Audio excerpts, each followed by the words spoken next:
बहुत सारे सवाल पहलगाम हमले को लेकर के खड़े हुए हैं, उनके उत्तर नहीं मिलते हैं। बिहार चुनाव से पहले ही इस तरह से एक हमला होता है, हमलावर देश के अंदर आते हैं, 300 किलोमीटर अंदर आ गए, कैसे आ गए? क्या आप ये आरोप लगा रही हैं कि ये भी कैसा इत्तेफाक है कि बिहार चुनाव से पहले पहलगाम हमला हुआ है? ये देखिए, तमाम जितने भी लोग जिनके मन में सवाल हैं और सवाल अनुत्तरित हैं, वो तो कयास लगाएंगे ना। जो आदमी किसी के कहने से भी कुछ भी कर देता है, अपनी बुद्धि नहीं लगा पाता, वो लीडर ऑफ ऑपोजिशन बनने के लायक ही नहीं। इतने मानहानि के केस मुझे नहीं लगता इस देश में किसी के ऊपर होंगे जितने राहुल गांधी पे, जितनी माफिया वो मानते हैं। सारे टाइम माफी वीर हमको कहते रहते हैं, खुद माफी के धब्बे, चाहे उनके जयराम रमेश कम्युनिकेशन डिपार्टमेंट के, वो भी माफियों की चिट्ठियां लिखते रहते हैं। क्या हुआ छत्तीसगढ़ में? चर्चा को 1 साल हो गया। क्या हुआ छत्तीसगढ़ में? क्या हुआ छत्तीसगढ़ में? मानव जी का सुनाइएगा, क्या हुआ छत्तीसगढ़ में? बताइए। अरे राहुल गांधी जानते भी हैं आप कौन है? और अगर राहुल गांधी नहीं जानते कि उनकी नेशनल मीडिया कोऑर्डिनेटर, जिसको दिल्ली से उन्हें विधानसभा की टिकट दी, जो राष्ट्रीय नेशनल सेक्रेटरी रही यूथ कांग्रेस की, नेशनल सोशल मीडिया हेड रही, और राहुल गांधी अध्यक्ष होते हुए उसे नहीं जानते थे, तो यही बात है कि क्यों उनको पपुआ कहा जाता है। और अभी तो रुको, क्लाइमैक्स अभी बाकी है। जय श्री राम दोस्तों, स्वागत आप सभी का आज के एक और मज़ेदार डिबेट वीडियो में। दोस्तों, अगर आप डिबेट वीडियो देखने के शौकीन हैं तो आप बिल्कुल सही चैनल पर आए हैं, क्योंकि मैं इस चैनल पर latest debate video regularly upload करता हूं। तो यूट्यूब की दुनिया में कहीं आपका ये चैनल डिबेट अड्डा मिस ना हो जाए, इसके लिए आप इस चैनल को सब्सक्राइब कर लें और बेल आइकन को प्रेस जरूर कर लें, ताकि जब भी मैं इस चैनल पर वीडियो अपलोड करूं, नोटिफिकेशन सबसे पहले आप तक पहुंचे। तो चलिए दोस्तों, आज का ये मेन डिबेट आरंभ करते हैं। ये टीवी वाले भाई, पिक्चर चालू करो बे। महिमा जी, आप ही से शुरू कर रहा हूं। 2 आंकड़े तो मैंने दिखा दिए महिमा जी। हर बार आंकड़ा बढ़ता है लोकसभा और विधानसभा चुनाव में वोटरों का, तो ये आप पिक एंड चूज क्यों कर रहे हैं बेईमानी के अपने आरोप साबित करने के लिए? जय हिंद। मानक जी, मुझे तो ऐसा नहीं लगता बिल्कुल भी कि पिक एंड चूज किया जा रहा है। ये तो भाजपा है जो अपनी सहूलियत पे बात करती है, अपनी सहूलियत पे राजनीति करती है। राहुल गांधी जी ने जो सवाल उठाए हैं, फिर चाहे वो अंपायर सेट करने की बात हो, चाहे वो वोटर लिस्ट की बात हो, आप कह रहे हैं कि पहले भी ऐसा ही था। चलिए 1 मिनट के लिए आपकी बात मान लेते हैं कि पहले भी इस तरह से आंकड़े कभी बढ़ते थे। आपको आज तक के इतिहास में क्या याद है? आप अपनी बुद्धि और विवेक से मुझे ये बात खुद सोच के बताइए। बहुत वरिष्ठ पत्रकार हैं आप, और आपकी बात को जनता बड़े गौर से सुनेगी। मान लेते हैं राहुल गांधी जी की बात को 1 मिनट के लिए नड्डा जी की तरह शायद कुछ लोग संदेह की दृष्टि में रख रहे होंगे, लेकिन मैं आपसे पूछना चाहती हूं, आपको आज तक के इतिहास में, आजाद भारत के आज तक के इतिहास में याद आता है क्या कि 5 बजे के बाद वो जो प्रोविजनल डेटा आता है और उसके बाद जब जो फाइनल डेटा आता है उसमें 8 से 10% का अंतर आ गया हो? आज तक के इतिहास में हमें तो नहीं ऐसा समझ में आता। हमने बहुत सारा डेटा इसमें छान करके देखा। परकला प्रभाकर जी हैं निर्मला सीतारमण जी के पति, उन्होंने बहुत सारे आंकड़े दिए इस पूरी बात के ऊपर, और आप उनका विश्लेषण देखें जरा तो आपको ये समझ में आता है कि दाल में कुछ काला है और कुछ नहीं, बहुत कुछ काला है। अच्छा, अब जाहिर है लोग सोचेंगे कि आप ये महाराष्ट्र का, इतने महीने हो गए, अब तो साल होने को आ जाएगा, आप ये बिहार चुनाव से पहले और कुछ नहीं, सिर्फ बहाना बना रहे, क्योंकि बिहार में आपकी हार तय है, इसीलिए महाराष्ट्र को उठाकर आप बस अभी से आपने एक एक्सक्यूज ले लिया है। महिमा जी सही पकड़े हैं। देखिए, ये तो जो है, कहने वाले बहुत सारी चीजें कहेंगे, कुछ तो लोग कहेंगे, लोगों का काम है कहना, लेकिन बिहार चुनाव से पहले तो बहुत सारी बातें हो ही रही हैं। आप जानते हैं, वो तो इस सरकार का तरीका ही है प्रोपेगेंडा क्रिएट करना। बहुत सारे सवाल पहलगाम हमले को लेकर के खड़े हुए हैं, उनके उत्तर नहीं मिलते हैं। बिहार चुनाव से पहले ही इस तरह से एक हमला होता है, हमलावर देश के अंदर आते हैं, 300 किलोमीटर अंदर आ गए, कैसे आ गए? हमारी सेनाओं ने डट कर मुकाबला किया और वो जा ही रहे थे दुश्मन को एक मुंह तोड़ जवाब देने, लेकिन वहां से ट्रंप का ट्वीट आ गया। तो इसलिए ये सारे सवाल जो खड़े हुए हैं मानक जी, बिहार चुनाव और महाराष्ट्र चुनाव के बीच में ही सिर्फ पैरेलल्स मत देखिए। आप पिछले 11 साल में और एक सेकंड महिमा जी, वन सेकंड, 1 मिनट।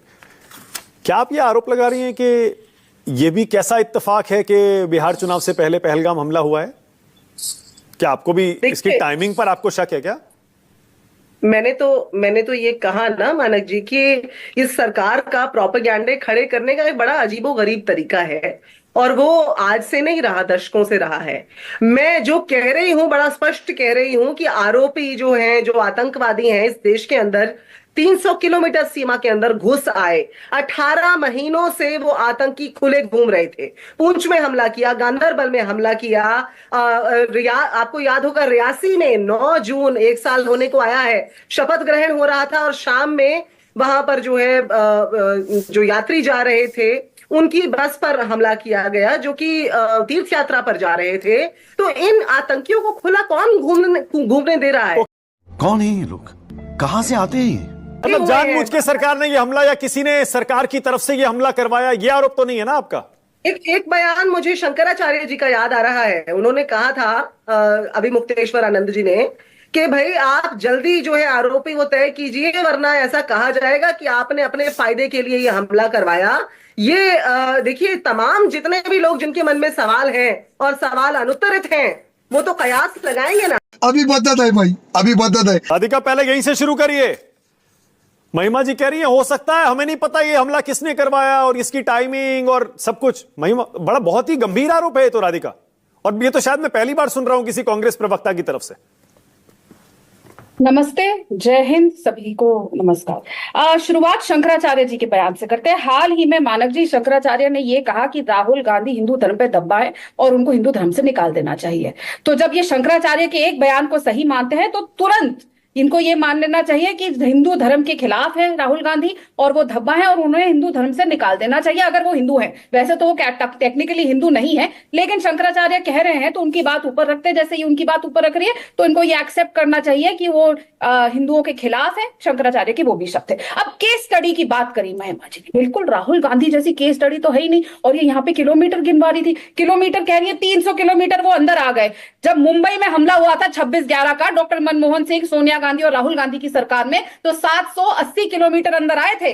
जब दिल्ली में हमला हुआ था लाजपत नगर में, तब 450 किलोमीटर अंदर आए थे। तब क्या कर रहे थे? सारे के सारे महीनों महीनों रह रहे थे, महीनों महीनों घूम रहे थे। और जिसके भाई के साथ मुंबई में घूम रहे थे, उनकी बहन पूजा भट्ट तो राहुल गांधी के साथ हाथ मिला के चल रही थी भारत जोड़ो यात्रा में। तो वो रिश्ता क्या कहलाता है? लेकिन हम मुद्दे पे वापस आते हैं। तकलीफ क्या है ना मानक जी, राहुल गांधी की आदत बन चुकी है आरोप लगाओ भाग जाओ, ये उनकी राजनीति है। और राहुल गांधी के साथ मैंने लंबे समय तक काम किया है, तो मैं बता रही हूं उनके साथ एक प्रॉब्लम है मानव जी। कोई आके, आप जाएंगे ना उनसे बात करेंगे और कहेंगे देखिए भाई साहब मेरे पास ना ये सबूत है, ये चौकीदार चोर है।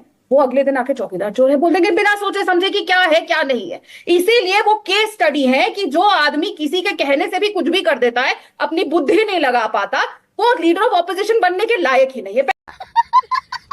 पहले देखिए चौकीदार चोर है, फिर राफेल में घोटाला है, अभी नरेंद्र सरेंडर इन्होंने शुरू किया, और अब मैच फिक्सिंग का नया ड्रामा। महाराष्ट्र विधानसभा चुनाव में महाराष्ट्र पे अभी बाद में आइएगा, पहले इस पर जवाब दीजिए। वो तो ये महिमा जी तो बहुत ही गंभीर आरोप लगा रही है। मैंने कहा ना आपसे पहले, मैंने ये आरोप सुना नहीं है कांग्रेस पार्टी की तरफ से कि हमें नहीं पता ये हमला किसने करवाया।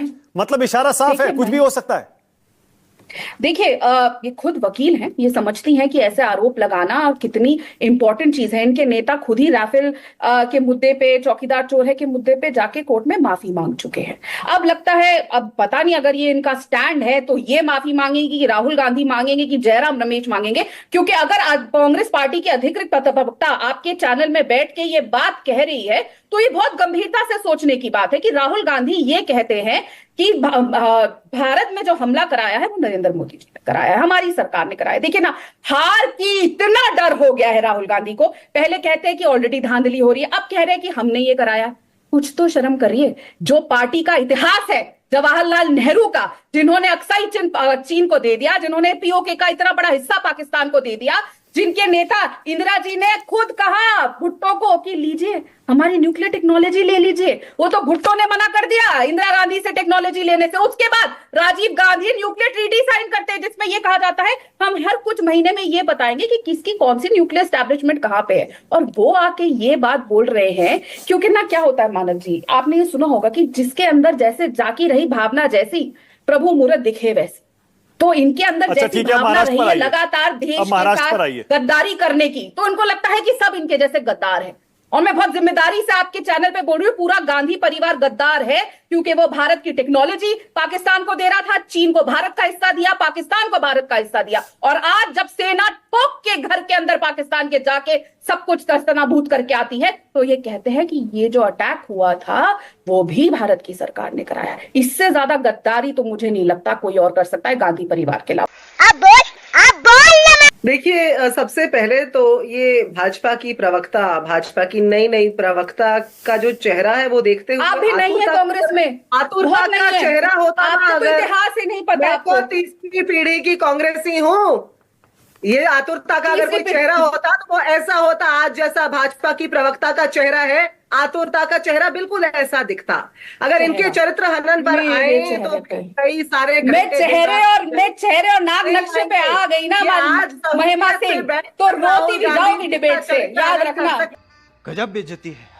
इन जैसे लोग जो कल तक चक्कर लगाते थे 24 अकबर रोड के, छोड़िए उस पर मैं 24 अकबर रोड पे चक्कर लगाती थी, मैं आपकी तरह गेट के बाहर नहीं खड़ी रहती थी। देखिए मानक जी, यहाँ पे तथ्यों पे बात करें, कौन सारी कहानियां सुनाने पर अगर हम आ गए ना, रास्ता ढूंढ okay, don't make it personal, don't make it personal please, one by one, and don't make it personal. मानक जी सुनिए, आज मेरे नवीन चावला याद आ रहे हैं। राधिका, मैं आपको चांस दूंगा बोलने का, प्लीज वन बाय वन, मैं आपको मौका दूंगा जवाब देने का। Radhika, one by one. मानक जी सुनिए, बोलिए मानक जी महिमा सुनिए, आज इन्हें कांग्रेस के इतिहास के सारे वो पन्ने याद आ रहे हैं, उन पर सवाल उठाने याद आ रहे हैं कि भाई ये गलत था, वो गलत था। ऐसे लोगों से ये पूछना चाहिए जनता को कि जब तुम पूरी उम्र कांग्रेस के अंदर अवसरवाद कर रहे थे, ढूंढ रहे थे अवसर, तब नहीं नवीन चावला वाला इतिहास याद आ रहा था। अरे मैडम, मैं नाक नक्शा गिनवाने लग गई तो इस डिबेट से रोती भी जाएंगी। सवाल ये है कि आप और आपने अरे चुप रहिए, आपको तथ्यों के बारे में कुछ नहीं पड़ा। 3 पीढ़ी रहकर भी अगर आपको कांग्रेस का इतिहास नहीं पढ़ा, 3 पीढ़ी रहकर भी क्या क्या क्या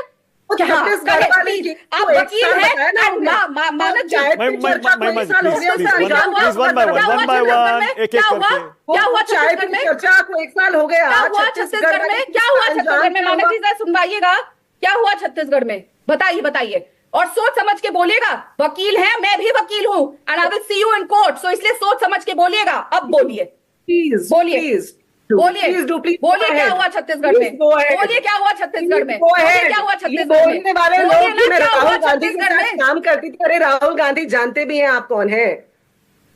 राहुल गांधी मुझे नहीं जानते।